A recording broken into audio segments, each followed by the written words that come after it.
In today's video, we're gonna do some quick and easy patchwork. Why? Because they make it like that. For those of you who don't know me, my name is Tim and I love all things model trains, but I specialize mostly in weathering and graffiti. And today we are going to do a quick and easy patchwork job on this Walthers train line covered hopper. Pretty sweet hopper. I like the detail. It's gonna be for sale when I'm done. And I'm just going to show you how I do my patchwork.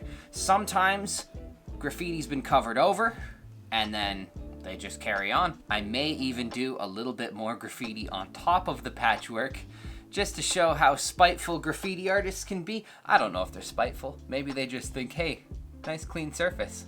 Let's go. So it's honestly pretty straightforward. You're gonna take your CarWorks masking tape, but literally any painter's tape will work. This is not sponsored, obviously.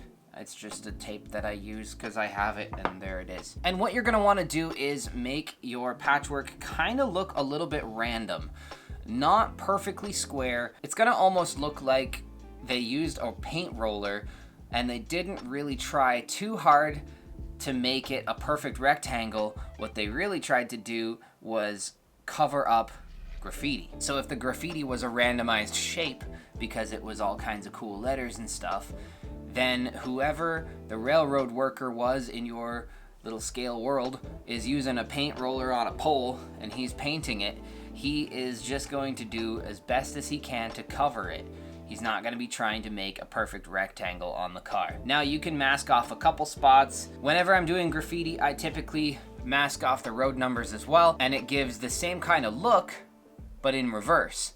So what I do is I leave it over top of the road markings, do all of my graffiti and my weathering and my dull coat, and then when I peel it off, it's nice and crisp and new, as if it was either masked off in the first place or repainted and renumbered. It's a nice little effect. Sometimes I take the mask off before I do the weathering so that it's not so brand spanking new underneath, but I like to switch it up every once in a while. Now that you have your masking done, I'm just gonna use a Rust-Oleum gray primer and give it a nice light coat.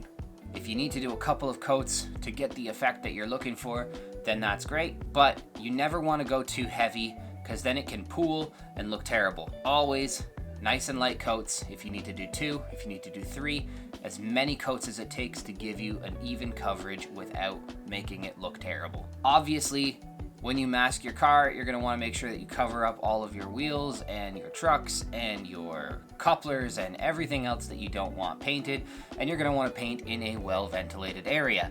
It's currently minus 17 in Canada, and I'm cold, and I don't wanna go outside, so I'm spraying into a box, and I'm spraying very quickly, and I'm leaving the room and letting everything dissipate. Once that's done, we're back to our regularly scheduled programming with weathering. I've done it 1,000 times on this channel. You can click around in my videos, but very quickly, I'm just gonna go in with some weathering powders, dollar store paintbrush. You don't mind wrecking it because it's from the dollar store, and you always want to make sure that your weathering is vertical, because that's the way gravity works. I've told you this 1,000 times, but I'm going to ingrain it into your brain.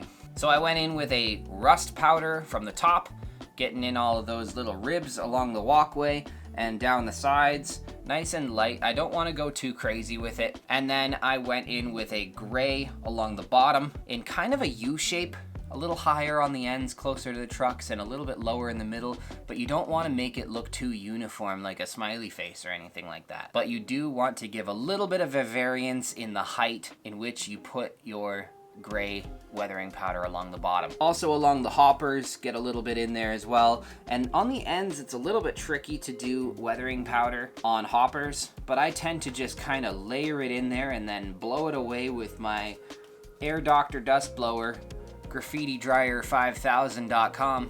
It's not a real website, but this thing is awesome. It just kind of just blows it away. You can blow on it if you don't have one of those, the acoustic version of blowing dust away. And of course, when everything's done, give it a nice coat of dull coat. I'm not using testers anymore because it's difficult to find, at least in my area. I can't seem to find it, and it's also, honestly, I'm sorry to say, I hate not supporting hobby brands because I'm technically a hobby brand myself.